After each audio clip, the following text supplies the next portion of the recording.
Hey, what's up, everybody? Welcome to the HollingsWorthless podcast. This is for Tuesday, September 9th. Hey, oh, no, this is for Wednesday, September 9th. It's right now Tuesday, September 8th.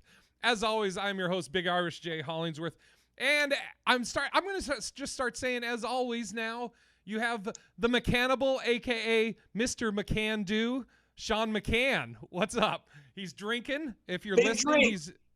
I'm doing great. Thanks for having me on your program. And we're gonna get right into it. So I had a thought the other day, and I called Sean about it, and we were going to try and get on the podcast one of the blacks. If you know my joke, the blacks. No, well, we wanted to get a black person on the show. I tried to get Manny. Manny's just got off work and he was wiped out, so he couldn't do it. I called Trix, because Trix actually posted something about what we're about to talk about, Sean. So this is what I'll tell you first, what Trix posted, and then I'll tell you what I had called Sean about. Trix posted a video. Did you see the Adele thing, Sean, that everybody got upset about? Yeah, I did. Okay, so if you're listening to this and you didn't see it, Adele went to Jamaica. I think it was a Jamaican Pride Fest, or maybe it was a Caribbean. Oh, fuck, I hope I'm not. Yeah, and if I mess this up, that's probably considered disrespectful, which is not intended. I think it was a Jamaican fest. Yes, and it was, but it was in London. Yes, and she had a hairstyle that some people were going off on her about, saying she was appropriating culture, etc. You know, cultural appropriation. Trix, do you know Trix, Sean? Have you ever? I know you haven't met him, but I know the name. Yeah. So for those that don't know, Trix, awesome comic, crusher, out of Canada, and he's great. But Trix had posted a video about that, and he basically was saying in the video, yo, she is showing her love of, it's a festival, and she's at the festival, and she's showing her love and appreciation of the culture. She's not a culture appropriating. He was like, we got to stop doing this shit and claiming everything is culture appropriation. So what I had called Sean about, and I would have loved to have had Trix on here, or Manny, or somebody, a person of color. So I said to Sean, okay, you know, there's been some scientists believe that first man comes from Africa. The first not identification, but the first known man was from Africa, and everybody migrated out. And I said, okay, if we all say, okay, we will go with that. We agree first man is from Africa and we migrated out. Then by that, what? Nothing. I haven't said anything. Oh, okay. You're like, go ahead. Keep going. Let's see how you do. So if we all accept that we all come from Africa, then we're all going back far enough. We all come from Africa. So then, would you say, or couldn't you say then, that nothing is cultural appropriation because we all go back to the same, we all come from the same place? And that's what I had presented to Sean, and then we both were racking our brains on it about, well, is that a race thing or a cultural thing? And then that started getting us talking into about America, because I think this all came about because we were talking about the new Cobra Kai show, which is fucking awesome. And one of the jokes was Daniel LaRusso opened a karate shop, and they said he was culturally appropriating karate and called him Danny LaRacist. Hey, and just because we're on that road, one other funny thing. So I've been waiting for like the funny part, and it was like on I think the third episode. The kid, there's a kid who's, what's the blonde dude's name again? Johnny Lawrence. Yeah, Johnny. So Johnny, kid. Yeah, the blonde kid. Now he's 58. So he's like sitting there doing something in his new dojo, and he's got the kid now who's like, you know, the Danny LaRusso or whatever his name is type dude. But he's like, he's got Windex and he's spraying the window, and he's like doing all this with it. Like, just I'm doing like back and forths and like just real nonsense scrubbing on the window. And he's like, he goes to the dude, to the blonde guy. He goes, I feel like that I'm missing something here. Is there a certain way you want me to do this? And the guy goes, nah, I don't give a shit. Yeah. And it was just the moment for like the wipe on, wipe off. Oh, It dude. was so funny, dude. I was like, oh, I was by myself watching. I was like, all right, that's funny. That's Dude, good. yeah, I fucking flew through the Cobra Kai shit, but with that, we were, so we were talking about Cobra Kai, cultural appropriating, and then we started talking about, you had brought this up, Sean, and I think it's a interesting point where, okay, if we say America is a melting pot, if America is known, you come here and, again, I'm saying the ideal scenario and how it should be. You come to America and you're accepted and everybody's welcome. And you bring your culture with you, and then America becomes a melting pot. And so really, is that American culture that we embrace all these other cultures and they all now become part of America? Right. Yeah. And it's like, because we're just starting this conversation here. So it's a way to like unpack it and then repack it so it makes sense. You have to kind of be just like almost like not logical, isn't it? But it almost is. You have to be just kind of binary about it. So you go, I think you're starting out right. It's like, okay, before anybody hops on the idea that everybody came from Africa, but that's impossible because there was just one continent. There was no African continent. Okay, so let's quickly just hit that one. So I can't remember what it was called, but like Panasia, or there was some Pangea. Anyways, all of the continents combined as one before they split out into the 7. That was called Pangea, I think. And the people that were on that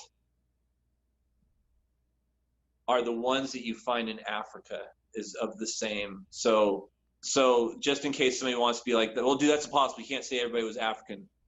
Okay, but dude, so first, like, let's all be open. Semantics. We're gonna have a conversation, right? So you can't be already in a headspace. So let's just have a conversation. So we get that. So now that everybody has split into different places, and America became this place. Again, we're starting big, unpacking.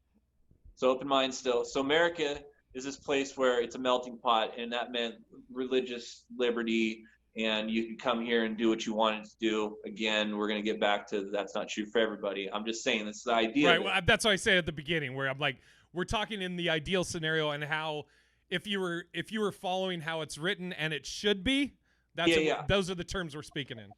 Right. So then what you say is all these different people come from different places. My ancestors, your ancestors, whoever's, they all came from different places. And when they come here, they are all because nobody is from America originally, except for the Native Americans. But even then, they're all from other places. It's over a long period of time. Many people have been a part of many different places. So there is no original American, really, as there is an original German or an original, I'm trying to think of another one. You get what I'm saying. So I can't think. I've been thinking all day. So anyways, here's the point, though, is that so then when you come back to that all of these different cultures are being brought into America, that in fact American culture is all cultures that come here. So to say like that, so then we have to figure, interestingly, if you listen to the podcast last week, I think it was last week, when Manny was on it and I was on, we were talking about how Chadwick Boseman died. And then I had said something about, hey, look, I get it. I'm not, you couldn't call me a fan of his, not in the sense like I don't like him. It's just that I'm not a fanatic. I haven't watched his stuff, so I don't have a thing to draw from. But as a human being, that's super sad. However, I can acknowledge and appreciate the impact and why people are speaking about him the way they are, because I felt the same way about Chris Cornell from Soundgarden when he passed 3 years ago, which probably a lot of people don't realize or didn't care because they're like, eh. But I said, but that's because he represented the culture to me. And Manny said, what culture? White culture? Joking. Which was funny. Yeah. Joking, right? To be funny, which was a good point. And no, he represented Seattle culture. So this starts to get into like questions about, and it's an honest question. Is there such thing as cultural appropriation if the logic was that American culture is the combination and confluence of all cultures that have come here? And the one thing I want to add, because I know this is a valid argument against it, is that African culture, and actually, I don't want to say because it's not necessarily African culture, right? It's Black culture. It's not African, because Black and African aren't necessarily the same thing. So is it the Black culture was appropriated for such demeaning activities before that any use of Black culture now still carries that feeling? So like blackface, big lips, stuffing their asses, back in the day with like to extend the ass out to like, right? And so now all of a sudden it's like, I see that end of it.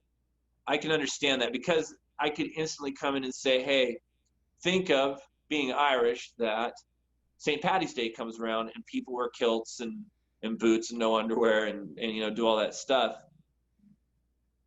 Hey, Black folks, could you understand that since I don't care about that and I see it as a thing of all people get to enjoy this culture that my people brought here, and I'm good with that, can't you see that I should be able to also enjoy your culture in the same way?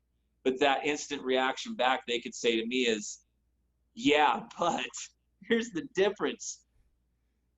People didn't go around in green face or white face. They just had white faces. They didn't appropriate my shit in condescending ways. And so now there's always going to be a condescending tone every time you use something from my culture. I think it's the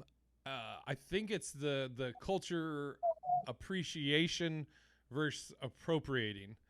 And by the way, Nice. anybody listening to this know that you're listening to me and Sean working this out real time. And Yep. And it's because we started talking about it. I was like, bro, let's talk about this on the podcast. And this is also we're working this out or talking about this because it's a genuine thing that we both are curious about. And I think like I said, I think it's a matter of cultural appreciation versus appropriating. And I think sometimes people throw out, not necessarily Black people with Black culture or whatever, but more just in general, like, you're appropriating a culture when it's, to me, as far as I understand, appropriating a culture means like you're taking a thing from a group's culture and I guess making money off of it or... I'm trying to find the right words. Oh, gaining, you're gaining something out of it. Not necessarily money, but some sort of currency. Yeah, I think I was listening to Rogan and he was talking about there's some chef that he loves, and this guy loves Mexican food, and he always does. He makes all these recipes. He goes down to Mexico, learns, and he has a show. And people got pissed off, said he was appropriating Mexican culture. But then I'm like, but is he? I mean, or is it a appreciation thing? He loves Mexican. I don't know. It's an interesting thing. And like you said about St. Paddy's Day, I mean, one thing the Irish has said, and maybe this is a way they assimilated into American culture, is what do they say on St. Paddy's Day? Everybody's Irish today. Yeah. Hey, everybody's Irish, and it's interesting. It's I don't know. I mean, neither one of us have the answers, and so that's. Remember too, though, dude. Here's how far that saying went. Is that, and I don't know if people actually still do this anymore, but if you weren't wearing something Irish, you got hurt with a pinch. Yeah. You got pinched if you weren't celebrating that whole thing. and interestingly too, That's interesting, dude. Sorry to interrupt you, but yeah. I'm thinking about that. I wonder if that was a conscious. Now it makes me want to go research St. Patty's Day. I wonder if that was a conscious thing that the Irish did to try and assimilate and make it like a cutesy, funny thing. Like, everybody's Irish today. If you're not wearing green, you're gonna get a little pinch, and it's kind of a cutesy, fun little thing. That's interesting, dude. I wonder. I mean, I know like people have heard Notre Dame Fighting Irish. That was I posted this as I think part of my 17 days of St. Patrick's Day where I did all this stuff about Irish. But that was the Fighting Irish was actually an insult for Notre Dame, and then I think they used to be called the Terriers, the Fighting Terriers or something like that. But they owned it. They turned it around. Hey, I apologize if you hear noise. Right now, they are deciding to work on my sprinklers in my yard, and the people across the street are mowing lawns. And just on a side note, it drives me. Let it out. Let it out. All these people. Whoa, Sean. First off, all these people, they all have to pay to get their lawn maintenance done. You know what I mean? How about this? Buy a lawnmower and go out and mow the lawn. Now, here's the other thing, is that I'm trying to be in my house and work right now, and this is my work right this second. And literally 10 feet from me, I have the landlord and this dude who are trying to see who can be louder. They're trying to out loud each other right now. By the way, can you tell the story about how your landlord is? I don't know why I'm whispering. I'm not at your fucking place, but can you? This is the greatest thing. She looks at me like I'm stupid. I'll say something to her, like I'll be like, she's right here right now. I'll say something to her. She'll be like, I'll say, hey, yeah. So the mailman came over and they brought letters with stamps on them, and they put them in my mailbox to deliver them to me. What? I'm like, dude, like, honestly, what are we doing here? Why do you push the bear? Why do you push the buttons on the bear? And she always comes over to Sean's just for no reason, for horse shit and unannounced. And I get a text, and it's this long. It's like 5 inches long. It's all this stuff about, hey, like I went out of town this last week and I went out to Vegas, and she's like, hey, I see your Jeep isn't in the driveway. You must be out of town. Are you gonna be gone all weekend? I'm like, dude, what the fuck? Don't worry about it. Or one time I have a driveway that goes back to a garage, and I left the fencing open. The gate doors, they're wooden, not like cyclone, they're wooden planks. Yeah, hey, yeah, I just saw your gates are open, and I was worried that something was going on. I'm like, nah, no, all good over here. Dude, and me knowing Sean, I love how it is just fucking poking the bear. And she's standing there right now talking as loud as I can at my window. And she lives like what, 2 houses, 1 house down? Yeah.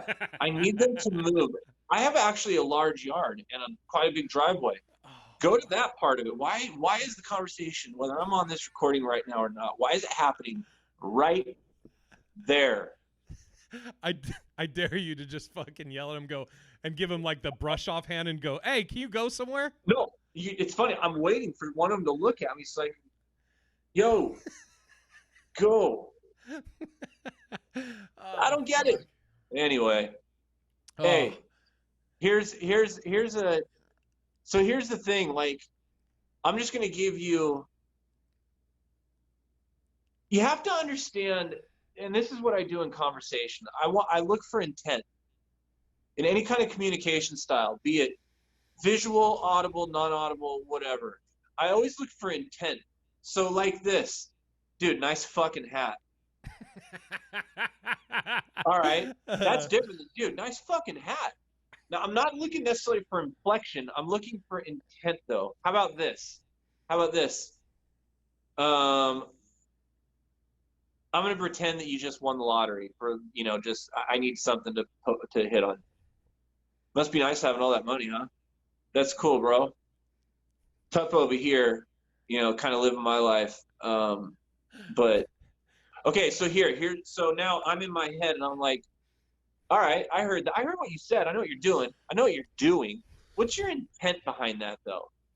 Is your intent to make me feel bad right now? So you're trying to put some sort of guilt on me, and you're trying to passively aggressively get across that you don't have some kind of thing I have, and that who I am, generally speaking, and that's a weird thing to put on. Okay, when somebody wears braids in their hair, for instance, like a white chick wears braids, what's her intent? Was her intent to, I am going to, okay, first consciously, I'm gonna try to I'm gonna try to rub up against some of that black swag, some of that black. I want some of that shine on me, and so I'm gonna own that. Or is there an unconscious thought of that I own all of those things that you have, black folks, and that I am going to use them as if they're my own, as I want, and not as if they are mine now. Or so there's a conscious and subconscious or unconscious, subconscious. Or could it be I dig that hairstyle. Whose hairstyle? That girl's hairstyle was dope. She had like, I don't know, she has kind of that same kind of like pale skin color as me, because I'm like super Irish. And she had freckles, and I don't know, there was something about when that hair went to the braids, just kind of fed right. Because I wear lipstick and shit. I wear mascara. These are all like, I do these types of things to myself. I paint myself up. I create on myself. And this is another creation. Is that where it comes from? And there is no ill intent, because there's no ill intent to be had. Where I could see the argument then on the other side for a black person would be like, again, I'm going back to that I don't have much, because not much has been left for me in this country. And so what I do have, can you just let me have that? Yeah. Can I just have the fucking hairstyle? I know to you it's just a hairstyle, but to me, it's like, dude, I only have so many things. You've And taken then all. I know also an argument for black people is like that we'll use. I think it was one of the Kardashians. I don't know if it was Kim Kardashian, but we'll use her as the example. So Kim Kardashian, she does whatever with her hair. I think she did cornrows, but and I know one of the things black people like, this is a hairstyle that for years we were told was unkept and wasn't professional, and we were told we had to go home and change our hairdo, and now you're using it, and everybody, I think also maybe is maybe this is a part of it. It's the not appreciating it, not, and I don't know if that means Kim Kardashian should be like, hey, here's a hairstyle I went with, so this is something I've seen, I've taken liberty with from black people, and shout out to black people or respect to them. I don't know. Like, I mean, I know there was a white kid there's a video, a white kid had dreadlocks, he looked like just a fucking surfer dude, and this black girl, and the black girl went off on him, and he was like, dude, I don't know if he was high, but he was just like, it's just my fucking hair, he doesn't, and I don't know. And then, do you, how far out do you expand on that? Like, am I, is somebody going to be like, well, if you're not Irish or Scottish, you shouldn't be wearing plaid? I mean, I don't know. I don't know. I don't know. Hey, it's here's another side of it, man, is that I had a buddy who was Jewish and had super curly hair, and it came, he grew it out. It was a good 4 or 5 inches, afro. And dude, he would get mad shit for that, which I think is part of the reason why he kept it. He get mad shit from that. People saying like, how you trying to, like, who you trying to be? And he's a white kid, right? He's Jew. Who you trying to be? Like, what you trying to prove? Like, yo, that's black folks' hair. And then you got friends, which I hate this side of it too. I got a friend who's black and is very hits the hard R's and the hard, speaks very like I'll try to do it right, almost like could speak like kind of how what's his face, Richard, does the white voice. Fuck, my brain isn't working. The fucking comic, the black comic. No, Richard Pryor. Thank you, Jesus, my brain. But speaks like that and would wear polos and shit. And he'd be getting called like a white dude, like you're acting white and you're being white. It's like, yo, hold on a minute. What's going on with all this? Like, where is this coming from? So you're calling a black dude who wears his hair a certain way and speaks a certain way, you're calling him white. Almost in an appropriating, like you're who are you trying to fake? Why are you trying to be all white? You're trying to get to that Uncle Tom bullshit. Then you've got a white kid though who's got a fro because that's how his hair grows, and then he's getting hit with this black thing. It's almost like, I don't know. You got to figure that out a little bit. Well, it's funny you say that because Manny on the first episode of Love in Black and White, cross promotion, shout out. Oh. We talked about our upbringing, and Manny's always predominantly dated white women, and he was talking about growing up. He himself says he was like a black nerd, and black girls used to always shit on him and call him corny and make fun of him and etc. So it's interesting, obviously neither one of us have the answers. We're just talking it out, and which I think is unique. That's what you need, is to talk it out. I just wish that we had a non-white. Yeah, that was the point of having this. We're just going on with it because nobody could get on short notice like that. But that was the whole point of doing this show right now, is to have that conversation. And I know you, and I know me, and it's like, I like hip hop.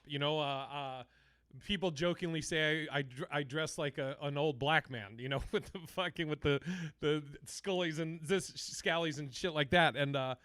And the thing is, like, I mean, I guess hypothetically somebody could say I'm appropriating, and the thing is, I would never do anything to disrespect, black culture or black people. It's interesting. I don't know the answer. I just it all came from, it's so crazy that it all came from fucking Cobra Kai and them talking about it did, yeah. And then made me think about that first man comes from Africa. So if we all come from that, then everything is everyone's. But I don't fucking know. This is what, and I'm not going to say this right. So again, this is all real-time thinking. I'm not going to say this right yet. I haven't thought it out, but I brought this up a couple episodes back when we were talking about something in this lane. And it was the question, it just was fleeting. You might not have caught it, but can we, in America, as Americans, can the cultures mix? Is an honest question. Can we come together as a melting pot like we intended and all be as one? I'm going to come back this week. I use this analogy, which might not be totally right, but when we started just talking about this quickly.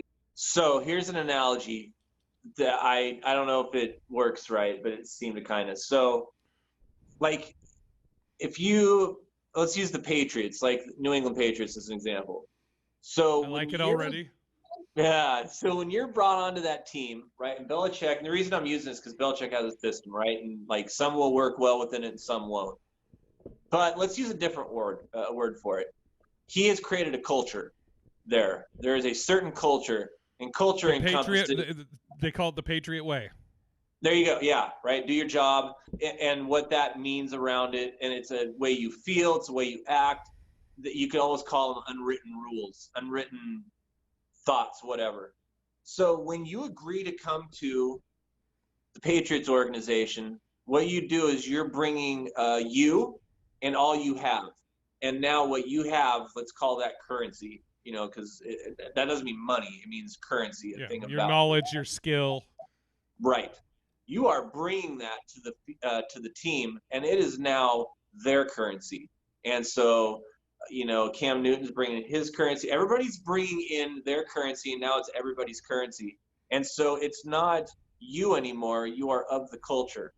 So in the same mindset that, it's the same here in America, where I use that analogy now. I go back to what I was talking about before with, can the cultures actually mix here, or should they mix, or is it possible to mix cultures?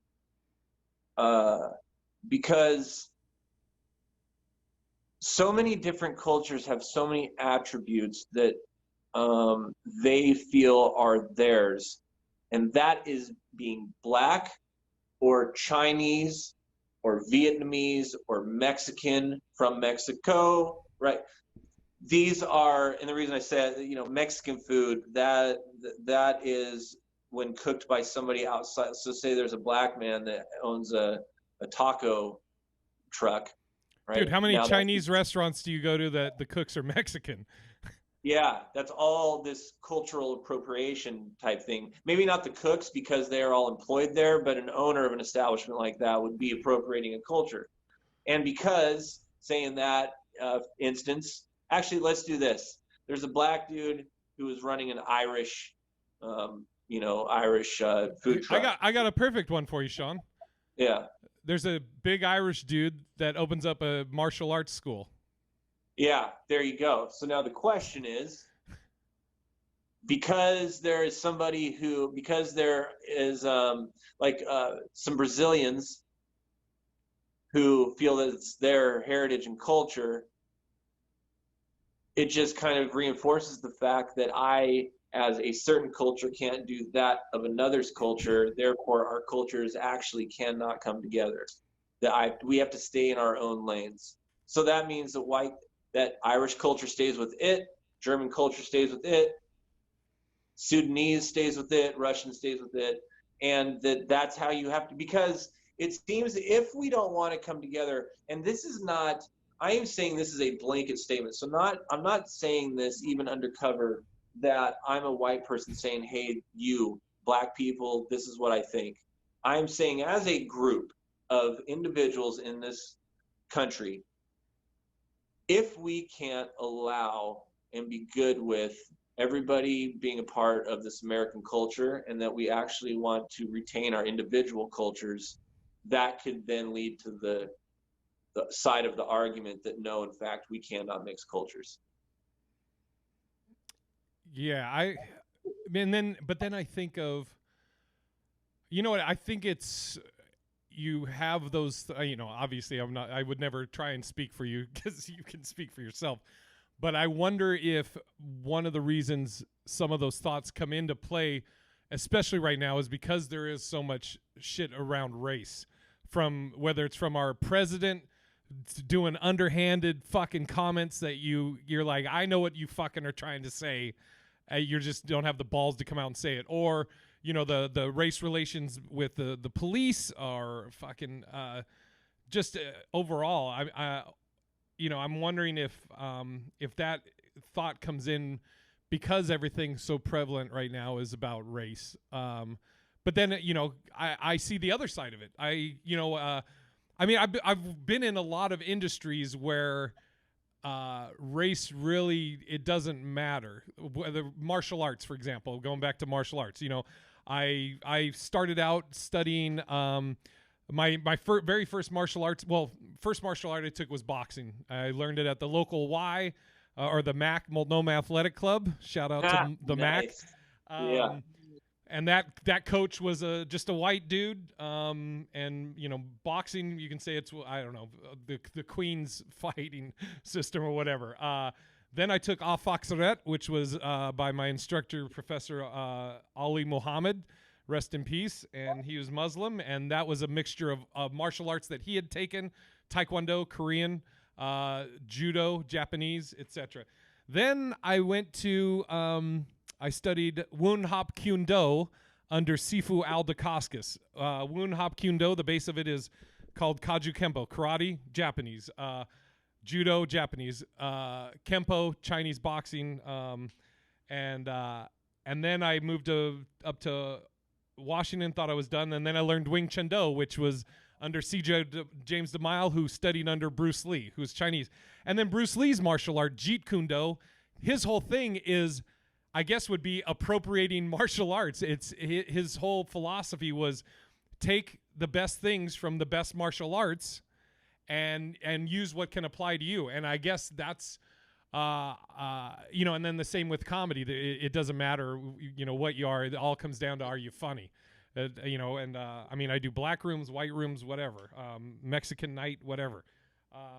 But I mean, it's interesting because, like if you look at the Jeet Kune Do philosophy, you literally are taking the best of everything from different styles.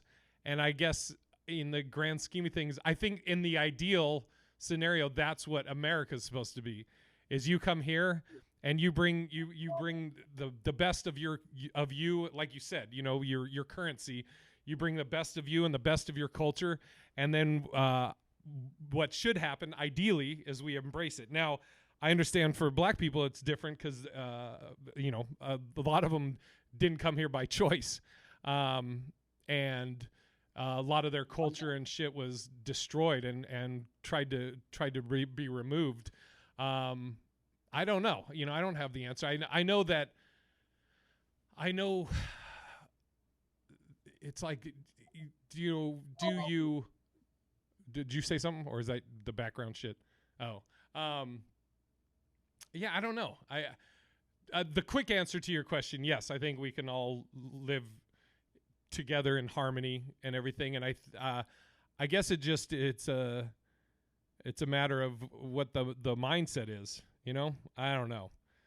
The whole appropriation, because as we were sitting there, we took a quick break in the middle of this because we had to use the restroom, and I just started thinking, I'm a white dude that, grew up around black people. I went to a black church. I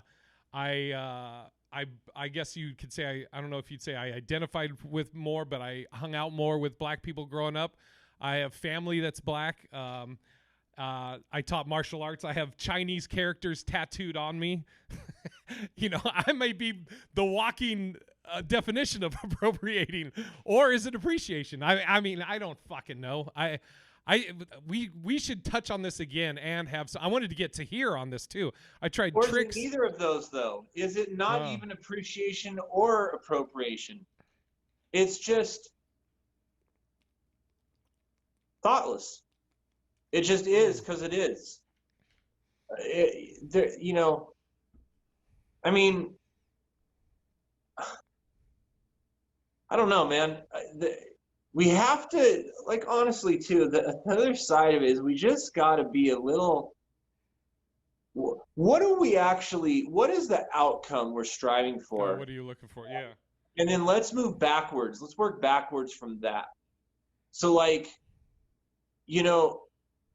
it has gotten so goofball now out there with the way people are thinking and talking and acting that, and you also, but you also have to remember that not even a lot, most of the stuff we see is all hyped because of the idea of distribution. I was just going to say, those media. Are the outliers.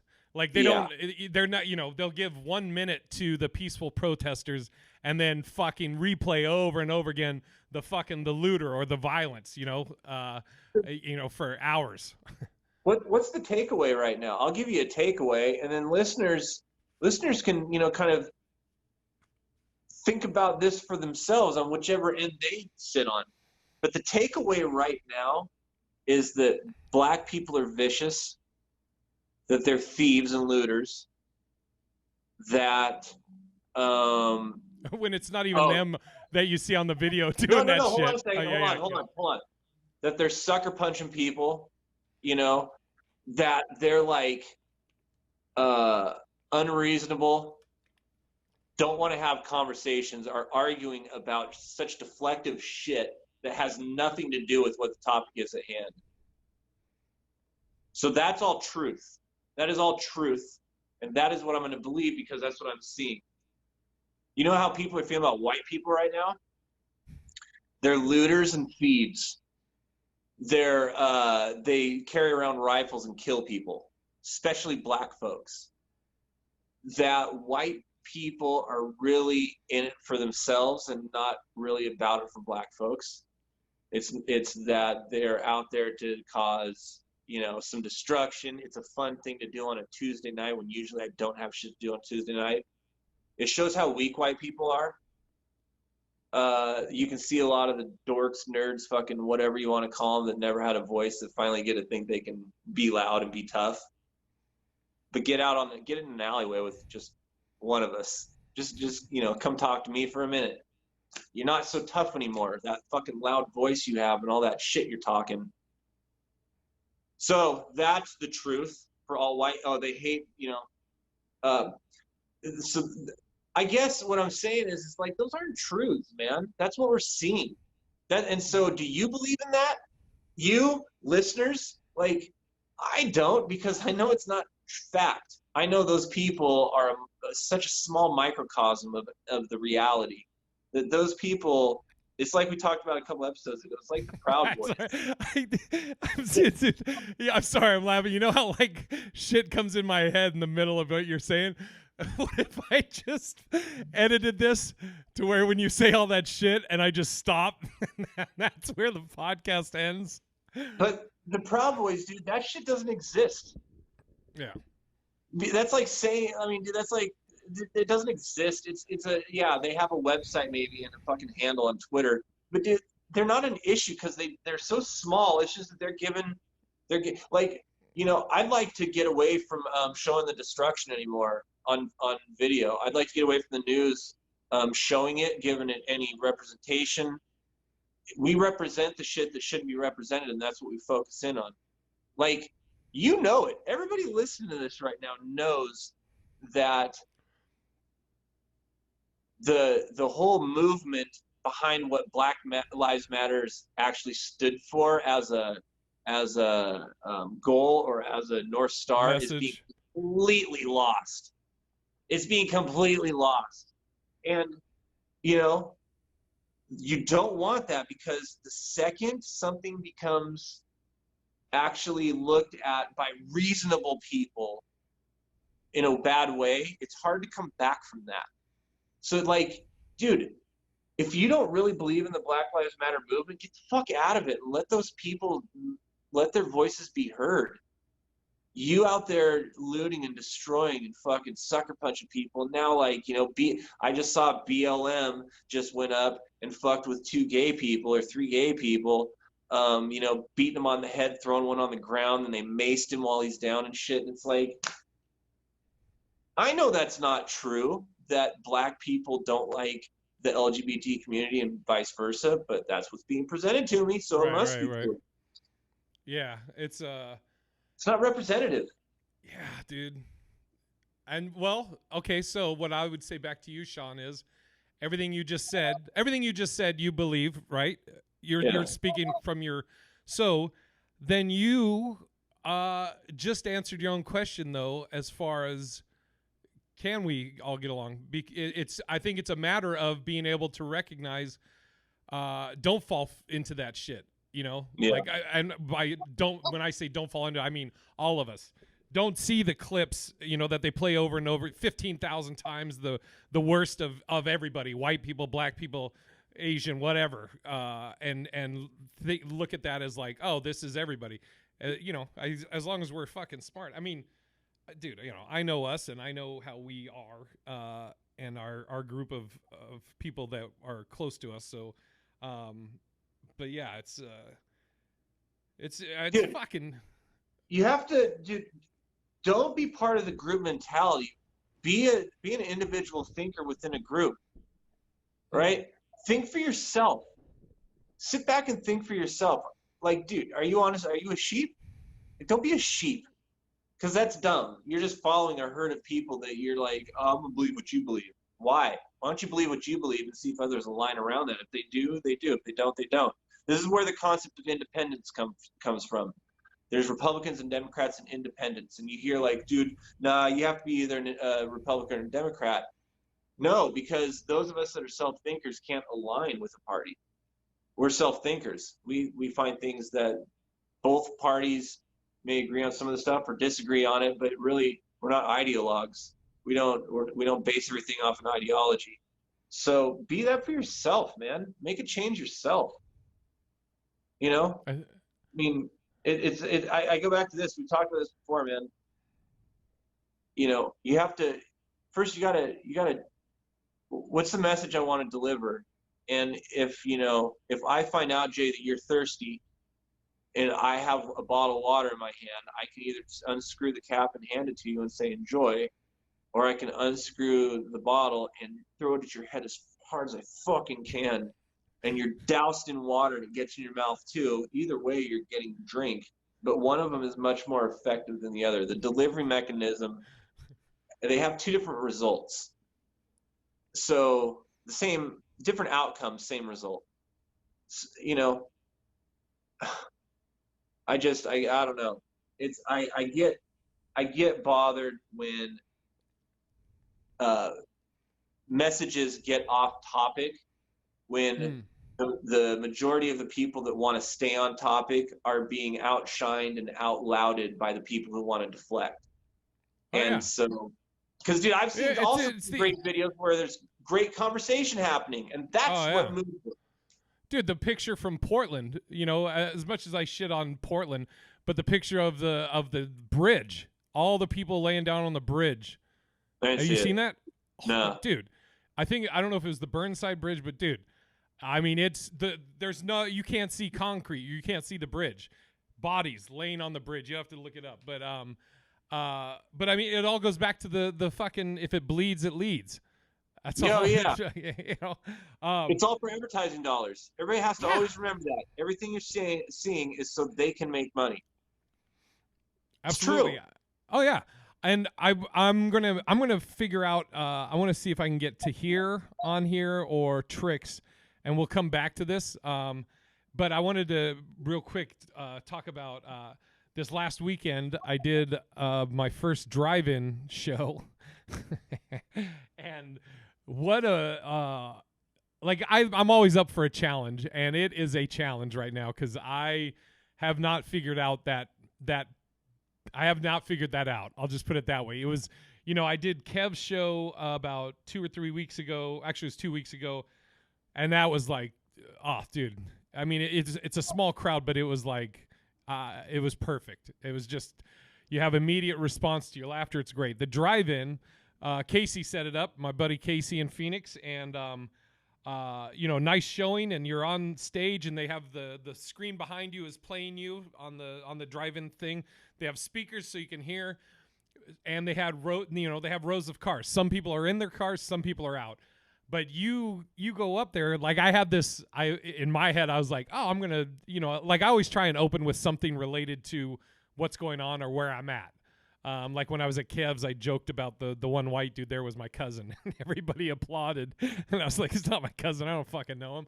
So I had this whole thing about being at the drive-in and the cars driving by. And, I think I said something like, I would love if like some family's driving by. They're like, oh, look, it's an old drive-in. What are they playing? Maybe Toy Story? And they roll down the window and they just hear me go, fucking cunt. I was like, this will probably do great. And so, you're opening with something you've never said before. And I'm at a point where I've been doing stand-up long enough where I know something's going to do well or not.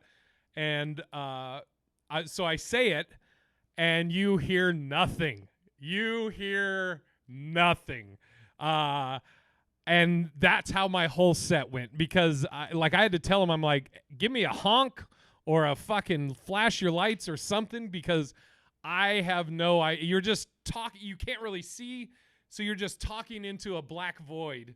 Oh, yeah. Oh, dude. And there was like, the front row was like some exotic cars, and one of them left in the middle of my set because I don't know if they were like there just for show. And then the second row, there was some people outside of the car, and what would happen is you would hit a punchline, and it was probably a group of like 10 people, and you would catch a hint of being able to hear them laugh, but it sounded like 1 or 2 people laughing because they're so. And when I got done, the other thing too is because you can't hear laughter, you just keep going. So what usually would be maybe a 45-minute set has now been done in 30 minutes because you don't pause for a laugh. You know, you don't have crowd work. You can't do crowd work. There's Right. no glass breaking, or this guy has a weird laugh that you have to address, or somebody says something you have to address. Nope, it's just fucking get these jokes out, and you're not gonna know how you're doing. So I get done, and I love Casey's my guy. I thanked him and everything, and I told him, man, this is weird. It wasn't comfortable, but I want to figure it out. It's the challenge. I like the challenge. Like Zoom shows. When I first did a Zoom show, I was like, fuck this. Then somebody gave me some tips, and you wear a headset, and now you can hear people laughing. It's like not a 30 second. It's like a half a second delay, but you get in the rhythm, and then you're like, okay, fuck, this isn't that bad. Have not figured that. I've only done one, but I couldn't even figure it out in the set. I was like, fuck, man. But it was so it was I have to figure it out now. It's like I like the uncomfortableness. I want to figure out the uncomfortableness, Oh, Yeah, man. it seems comedy is too, like, I mean, you don't heckle, don't talk and shit, but it's kind of proves like how social it is. That it requires multiple people feeding off each other. You know how it is, dude. It's the idea behind laugh tracks, man. You need laugh tracks because people don't know when to laugh. Oh, that was funny. Oh, okay. Yeah. So I'll laugh at that in the sitcom now. the fucking the light laugh. The fucking, oh man. People, man. Dude, it's a trip. I mean, and I always like to kind of start off my set with something, whether it's piggyback, and I think I did something like that too, where I piggybacked off what the previous comics had said, but it just with no response. You're like, fuck, I used to be pretty good at judging comedy. I thought that would just do really well, but you have no fuck. They could, and that was the other thing I was gonna say when I got off. You feel like you're like, God, I just fucking bombed for straight 30 minutes or 45 minutes or whatever. And then the other comics were like, dude, they were fucking dying back here. Everybody loved it. And I'm like, what? Dude, you have no idea. It's the weirdest fucking thing. Yeah, it would be weird to be in the audience. It would be weird all the way around. What's with all the shows you've been a part of, Sean, what's the worst bomb? And you don't have to say the person's name, or you can if you want. What's the worst bomb? It's easy, and I'll say the name. That's super easy, but then we'll go on to something real, though. I'll answer that in a different way. But Phil Fox, he is the ultimate bomber of all bombers, dude. And it's like he tries, and then he doesn't let it go, and he like digs like a bomb shelter that he can put himself in. He's the worst. Phil. It's great to watch that. Dude, yeah, it's like it's watching a person drown, and they're not even asking for a lifesaver. Yeah. Oh God, yeah. I'm trying to think just super quick on a real. I mean, Norm Macdonald. I love to watch him bomb, quote unquote, because that's fun. I'm trying to think though. I've seen it. I was thinking about this the other day. You asked me a question about the most impressive comic I'd seen. It was on the last episode, and I couldn't spit one out of my mouth fast. And then after that, and it was like a couple days ago, I was thinking, damn, man, that time went by. It was so fast and so energetic, and like I didn't get in the moment in a lot of that stuff. I wasn't enjoying the ride as much as I should have. Like, the other thing, I'm going to say this too. I on the same thing. This is a little life hack for people who are in the comedy business, especially. I had this running thing that I would never take a picture with a comic. Not that I would like say, no, I'm not taking a picture with you. Is that I would never ask for a picture. I would never get a picture taken with one, because I always wanted to have that relationship. It's like, we're here to do like a cool job and shit. And I'm not here to suck on your ass, and like, I wanted there just to be like a cool, like respectable thing. Damn it. I wish. So my hack to you is get as many pictures as you can with as many people as you work with, because those are great memories. And I have so many comics I've worked with that I don't have. All you have is the posters. Yeah, I got a shit ton of posters, but I would have loved to have actual pictures. You Oh, I got the worst bomb, by the way. Oh, so it was 2007, and there was a gentleman from Last Comic Standing who was very. It might be too easy. Anyway, he's very he a lot of Stephen Wright and a lot of Mitch Hedberg, and he bombed so hard. He left and went to the bathroom mid set, came and back, killed himself. almost, dude, completely sweaty. Went to the powder room, dude, and because it was just everywhere, and he passed out on stage and went over. It was probably 2 feet, and went over completely down on the ground, and then got back up and did his set, finished the set out, minutes later in just a crazy stupor. Worst bomb I'd ever. I mean, worst bomb I'd ever seen, dude. Ever. Oh. I actually think, I think I actually have video of it on YouTube, not of the fall, but the first set. You have to tell me afterwards, because I'm assuming you don't want to say. I shouldn't. Okay, that's fine. No, that's fine. I totally get that. Yeah. Dude, I mean, it's no, that's fine. I was gonna say you got a picture when we were in New York with Colin Quinn, right? Yeah, that wasn't a show. That was just on the street, though. No, I know. That was fucking great. We were in New York. That's Colin Quinn. Yeah. Legend. And we were in New York, and I think we were in front of Gotham at the time, so it was all kind of, I'm going to tell it. So I'm half a block away from going, because we were going to a Gotham. It was a show. I was on the show. I was doing a show. Yeah. Well, yeah, it was some show. I can't remember what it was. But it was like a special show. I can't remember what it was. Anyways, doesn't matter for the story. So I'm down. I think I was on the phone, and I'm looking down at you, and I'm like, oh, there's Jay. He's in front of Gotham. And think of the setting of New York at the time too. There was all scaffolding everywhere, and it was garbage day. So your mindset's in a certain place. And so I'm looking, and I'm like, I think he's getting harassed by a fucking homeless dude. Yeah. And so I get off the phone and I come down, but it was Colin Quinn. I didn't know. It looked completely like some homeless dude. But yeah, so then we went in. Actually, he sat with us for the rest of the show, and that was all cool. That was a great show that night too. I remember that. I can't remember everybody was on it, but it was amazing. Cool as fuck. And like I literally had just met him right there, and then we were on the show together. But I remember I was like, again, I don't know him from anybody, but I'm always like, comics are comics. So I started shitting on him about being in a t-shirt. I was like, really, Colin couldn't dress up for the show at all? Just fucking wear a t-shirt? Yeah. And he was like, whatever. All right, let's wrap this up. I'm gonna try and see if I could get Tahir or Trix.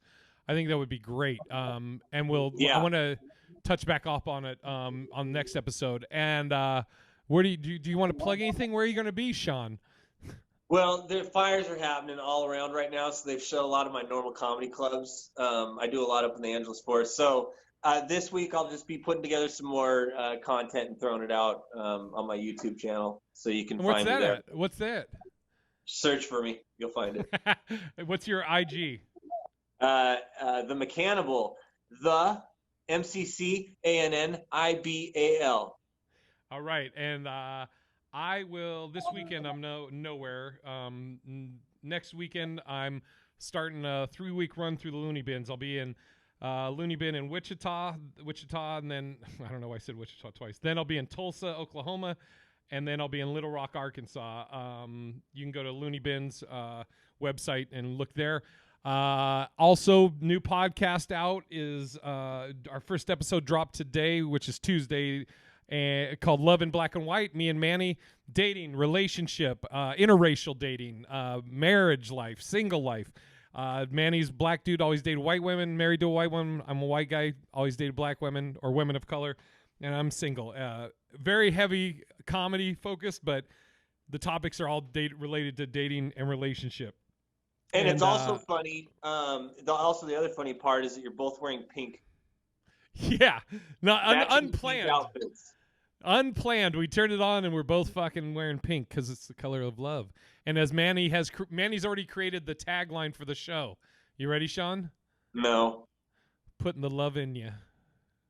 Oh, and I just heard him say it in my head. Oh yeah. Well, he just said it like casually, and then at the end of the thing, I go, we need a tagline. What was the thing you said? He's like, putting the love back in you. I was like, yeah, putting the love in you. It's not being announced right now, but Sean and I have a couple of dope shows that are going to be coming out in the next month or so, which obviously we'll announce them on here, but I'm excited for all these things, you know. And again, I'm at Big Irish Jay on everywhere, and I think that's it. That's it. No. Bye. Bye. Yeah, you did it, Sean. You did a quick one. Bye. By the way, somebody, I forget who it was, comment. I'll put this will be on the recording. They love the outro. You know, the outro is not the bye thing. Yeah. Oh, so God. You're about to hear it. You're about to hear I put this as the outro every time. This is from a HollingsWorthless podcast way back, 3-4 years ago. One of the few times I got high with Sean, and I went on a rant about the podcast and being high. It's one of the best. I love it. Oh, dude. Yeah. I every time I hear it, it makes me laugh. So here it is. If a person fucking listens to this till the end, yeah, you deserve a prize. Your prize is to go to iTunes and rate or review this podcast. Give it 5 stars, you motherfuckers. Fucking say something nice. Oh, you fucks. I'm dying right now. You motherfuckers. I've been doing this fucking piece of shit for 5 years. I'm averaging about 2 fucking reviews a year. Go fucking write some, you motherfuckers. Oh, fuck. That is the realest I've ever heard you. God. Yeah, dude, what the fuck?